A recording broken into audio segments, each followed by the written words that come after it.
Welcome back to the Greg Tambone story, guys. Today we're filming episode 7 and coming to a close. In the last video, I didn't touch on the U.S. Marshals returning me to the state of Utah, the team of U.S. Marshals picking me up from German prison, and I didn't really go over any German prison stories, which a lot of you guys, I'm sure, would like to hear.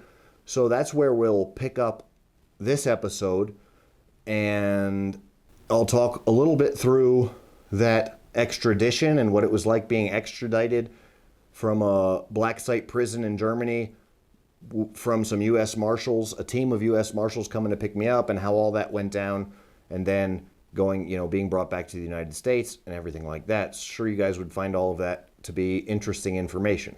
So where we left off, I had just been picked up by a couple German special police guys that had been tailing me for my entire time in Germany, basically, and walked into a room. The equivalent of a German SWAT team was there. They arrested me, told me, hey, we're detaining you under this treaty that we have with the United States. We're holding you for the United States government. You're not being charged with any crimes in the country of Germany. You're simply being held for the United States government for them to come pick you up. They started booking me into the jail. They brought me to a little holding center there. These two gentlemen that picked me up, they picked me up in a Mercedes-Benz, pretty nice one. Took me to this holding cell facility, and then from there, I was transferred to a prison in Nuremberg. That funny story. I believe I started this series talking about how I was in the Nuremberg JVA.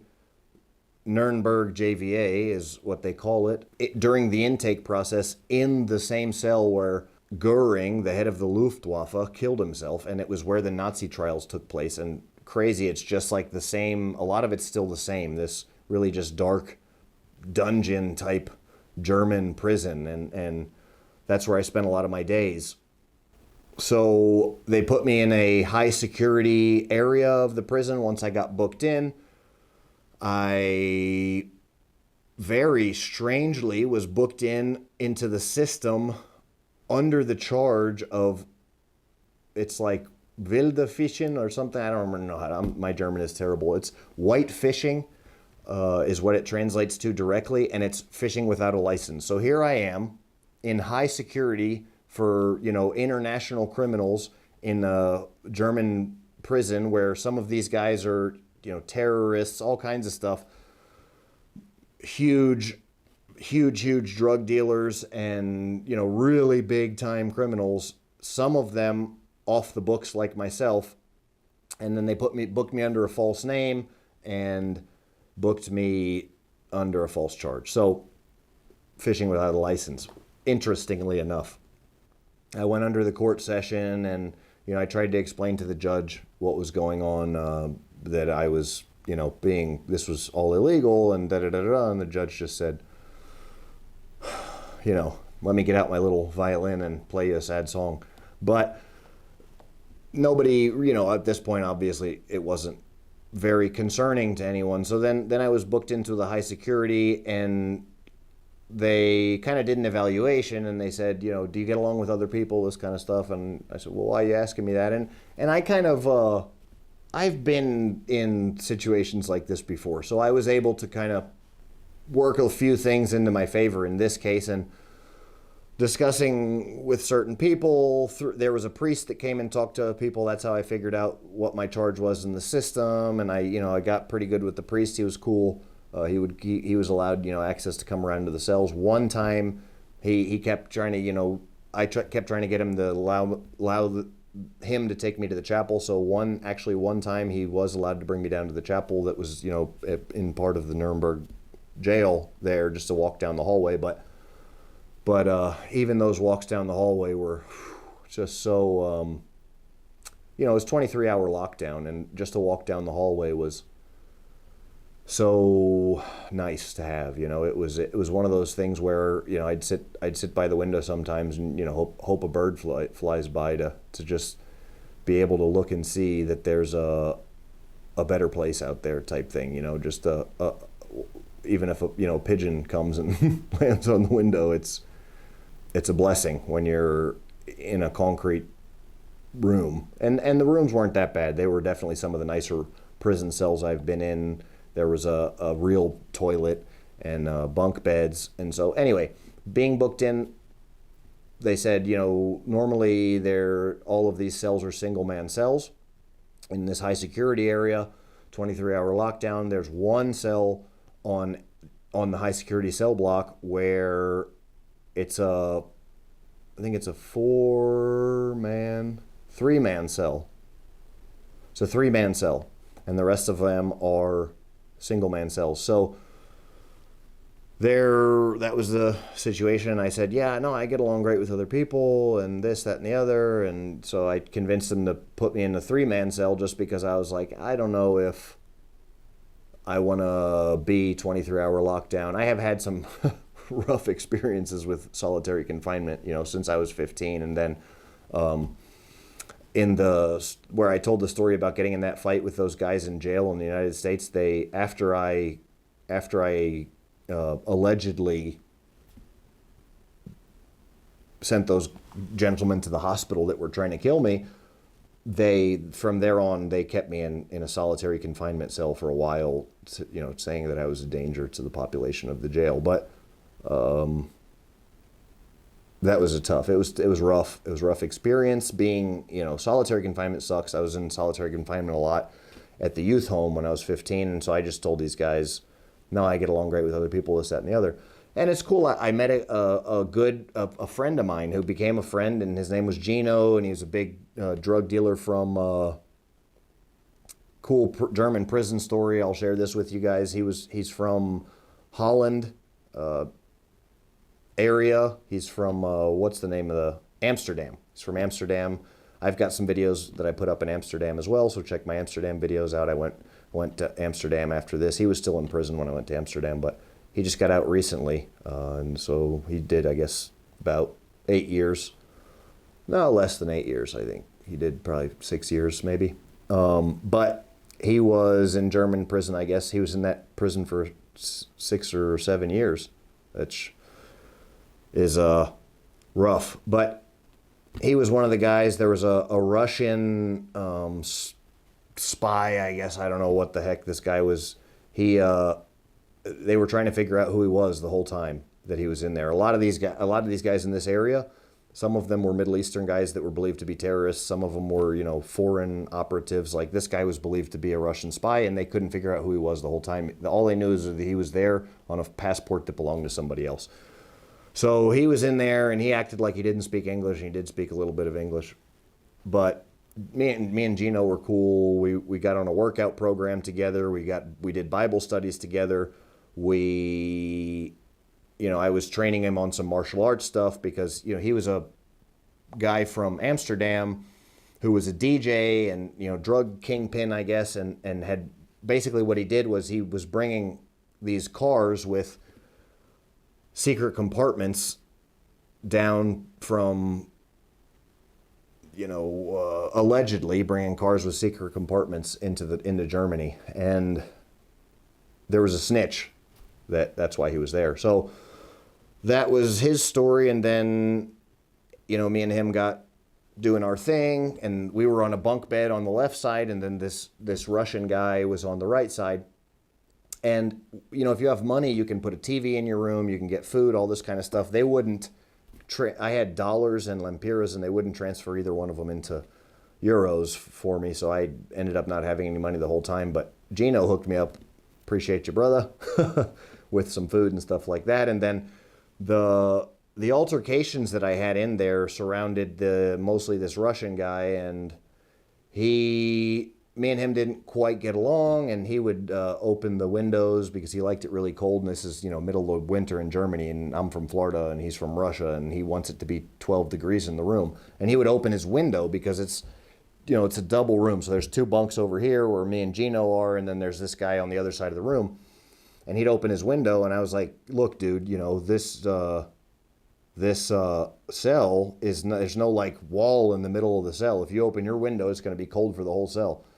So he would, open his window occasionally, and I was cool with it at first, but it just got annoying. So then, we kind of had to, we bumped heads a little bit. And then I basically told him majority rules and nobody wants the windows open except you. So the windows don't get opened anymore. He didn't like that. Then from there on, he kind of got he got a little upset and started like storing razor blades and stuff like that, like trying to make it, playing the prison game of, hey, you have to sleep sometime. I got these razor blades, whatever, whatever. So we had a little bit of a man-to-man, him and I, which ended in, funny story, ended in the cell being destroyed. and he didn't bother me anymore after that. He stopped storing razor blades, and he decided that he didn't want to open his window anymore, and it was fine. But you can imagine being, in a cell for 23 hours a day with somebody. There's just little things that, you get on each other's nerves. He had bought a TV, and, there was an English channel, a Russian channel, and then the rest of the channels were German. And one of the things we argued over was the TV being on the Russian channel when the only language that everybody universally speaks in the room is English. So yeah, towards the end we started getting along pretty good and watched a lot of TV in English, and it did come to a head, so to speak. We did end up having a small altercation that destroyed the cell. And funny enough, the guards, ended up making a lot of noise. Everybody on the cell block heard it. And the guards came down, opened the door hatch, looked through the door at one point, just closed it and left.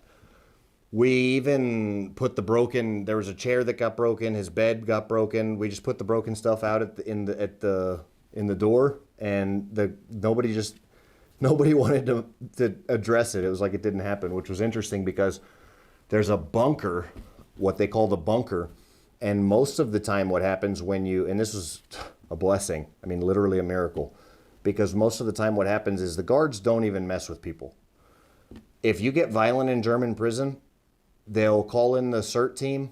They come in their big suits of armor suits, modern armor suits with big plastic stun shields and pepper gas and stuff. They put you down and they literally inject you with Thorazine. Then you spend the rest of your time in German prison on Thorazine and drooling on yourself in what they call the bunker. The cells are fairly nice where I was at, but the lower level from there is where the high security trouble people go. They're on Thorazine in a literal concrete box, and they serve you a loaf of bread and water, and that's it. Now, the food in German prison was terrible anyway. All you got in the morning was like tea, and then they come by your room and say, do you want tea? Do you want tea? Do you want tea? You got to be standing at the door with your cup ready for them to pour tea in it. And then there was one hot meal a day, and then the lunch, I think, was like a can of meat. Like, Germans love all these crazy different canned meats. I'm sure it was just donated food or whatever, but it was just worst food I've ever had. So Gino hooking me up with being able to get on the commissary, and you have this checklist where you can order food, and that was amazing because the food was terrible. But yeah, so those are some cool German prison stories. I know you guys want to hear the German prison stories. Interestingly enough, the only real cool excursion you could make from your cell is to go to medical for some reason. So I was always convincing the guards I had some reason I needed to go to medical just to get out and walk around a little bit. And this Russian guy arranged, because he knew I went to medical, he arranged it so all of him and all of his Russian buddies got together and went to medical with me one day, and they tried to say, hey, you've been messing with my friend that's in your cell, whatever. And it was me and Gino, and then all of these Russian mafia dudes, and then my Russian buddy. And I was like, hey, man, we can do what we need to do. I'm not messing with him. Like, me and him are cool now, but we'll do what we got to do.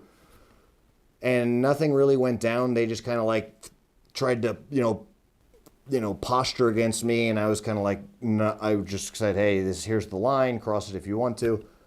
But the reason I mention all that is because I found out later that the guy, there was a Russian boxer, one of the guys that they brought with him to kind of like challenge me, because I was doing a lot of the martial arts and stuff, and they were like, oh, you know, he knows martial arts, whatever. Well, this dude's a Russian boxer, supposed to be awesome, great record Russian boxer, whatever.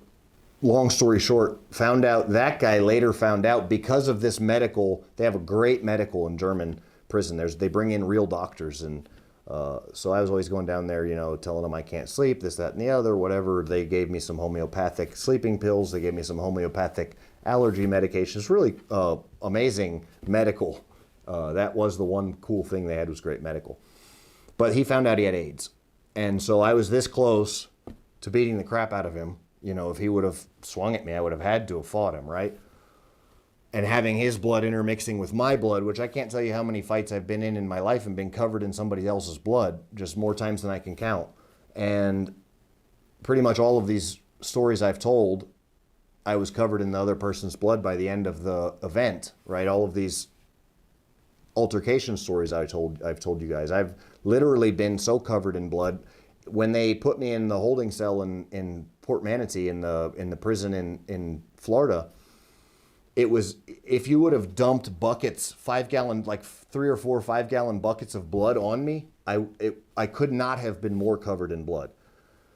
It would have been equal, right? I was that covered in blood, and that was the first question I asked when I got brought down to solitary confinement in Florida. I said, did any of those guys have AIDS? The nurses were doing their checkup. Are you okay? Are you okay? Did any of those guys have AIDS? Did any of those guys have AIDS? So that's just a little crazy side note, that it was a God thing that came, you know, that God, a miracle that kept that from being an altercation. I don't know how it wasn't an altercation. These guys were there literally to try and put the smack down on me so I would stop bothering their buddy who's a fellow Russian, right? And in Germany, really interesting, quick fun fact, there's very few Germans in these German prisons. And when you go to medical, you'd see guys from other units and stuff like that. What German people do in order to enforce basically their racism, even though they have open borders, they arrest everybody who they can for any reason who's not, basically if you're not wealthy and you're not German, then they're going to find some reason to arrest you and say, oh, we're verifying your passport with your country. So there's all these poor Middle Eastern guys that were seeking refuge in Germany, and the Germans are holding them in German prison saying, hey, we're sending letters to your country to find out if you're truly this who you say you are or not, and they're not responding. Well, it's Iran. They have, you know, it's Iraq.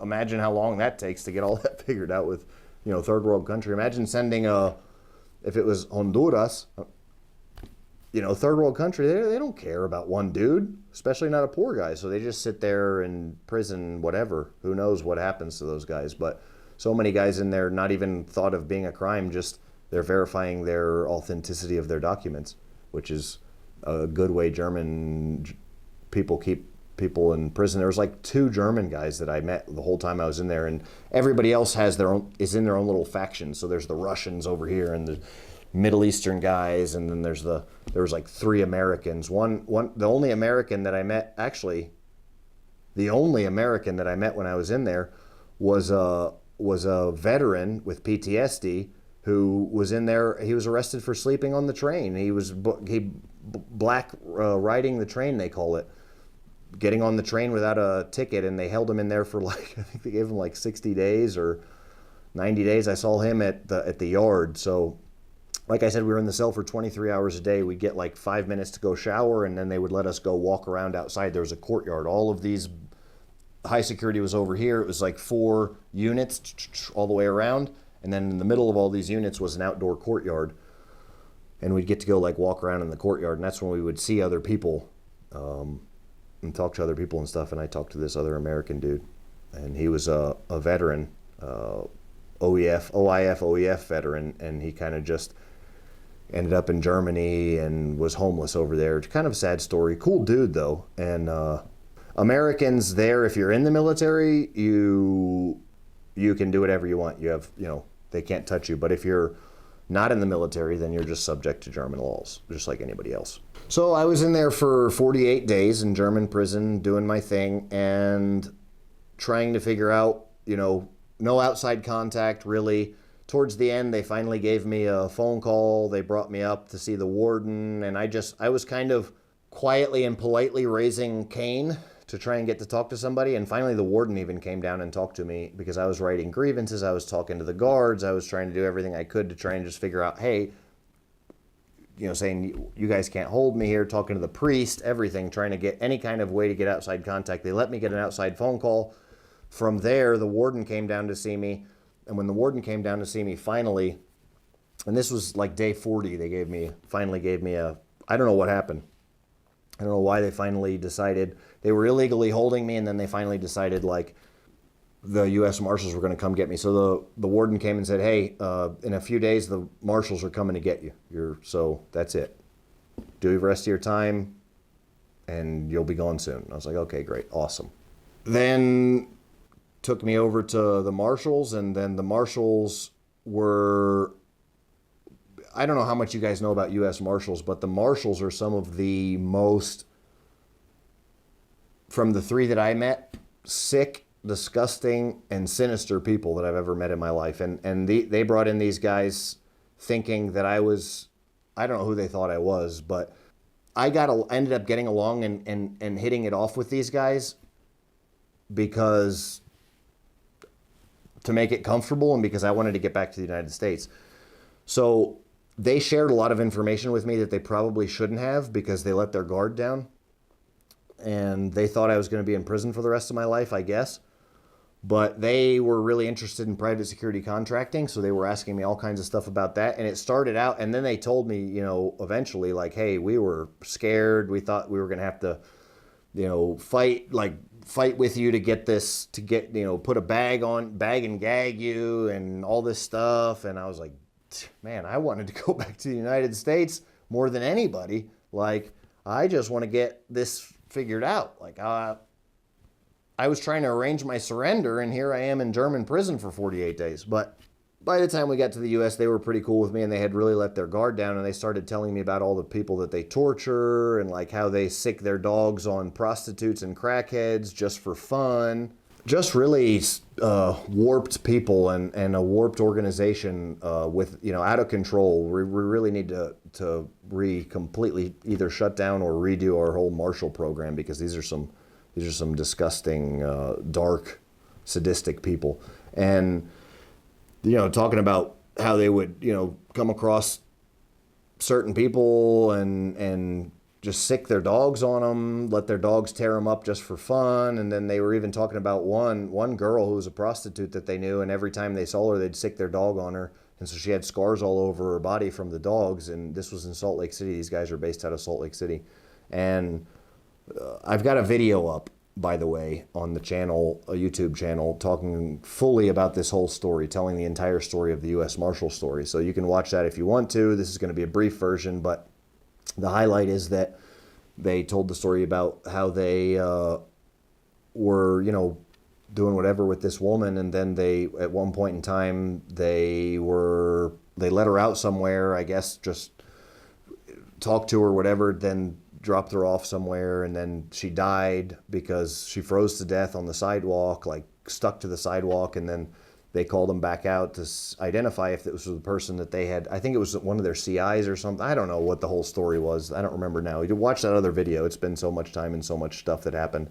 I think they were saying they were looking for somebody and talking to her because they knew her, and it was a chick they had sicked the dog on. Anyway, they found the dead body. They were able to identify that it was this girl because of the marks where the dog had torn flesh out of her body in certain areas, that they knew that it was her. Which just, like, at what level of humanity do you enjoy preying on the weak? And that was really just the U.S. Marshals in a nutshell. When they ended up getting somebody that they thought they could challenge them, possibly, they were scared and, nervous and all this, and they were briefed on all of these different things and brought, 3 people, and I'm not a threat at all. I'm just trying to get back to the United States. But then when they're going about their daily business and encountering, weak people with drug problems and mental problems and stuff like that, they're out there torturing these people. So it's just like, just preying on the weak. And how are you in a position of authority preying on the weak? So definitely going to take this minute to speak out against preying on the weak. That is not something I support, and it's something that disgusts me. And those U.S. Marshals should definitely not be allowed to do that, but they will get their judgment in the end, one way or another, in if not in this world, in the next. That's how it works. They bring you shackles and handcuffs. Really cool little thing is they give you this jacket. Interesting thing. They put a chain around your waist, and then you get this jacket that you put your hands in the jacket pockets. So, and then you have the handcuffs inside and the jacket buttons around you. So it looks, you can't see the chains. The only chains you can see are your leg chains, but on a plane, nobody's looking at your leg chains. And so I was in handcuffs for 30 hours traveling on flights from Germany to Atlanta, on car rides all across Germany to Atlanta. We missed the first flight, so then they had to drive me to a different airport, all this crazy stuff. My hands swelled up like balloons. My hands were like this big because they refused to take the shackles off me for 30 hours, handcuffs and shackles. And just, what they do is they bring you they load you on the plane before everybody else. And then they sit one person on either side of you, and then another person. So there's 3 people and then you. In my case, it was 3 U.S. Marshals. Normally it's just 1 for most people, but they thought I was some crazy risk, so they brought 3 U.S. Marshals. But they load you on the plane before everybody else, and then really nobody notices that you're there. Nobody thinks anything of it because people are just kind of like sheep, and so nobody even sees the leg chains. They just go on about their business, and they walk you through the airport normally, and every airport has holding cells. In Atlanta, it's funny that they have a full network of U.S. Marshals and police that like drive around the tarmac, and then there's prison cells under the Atlanta airport.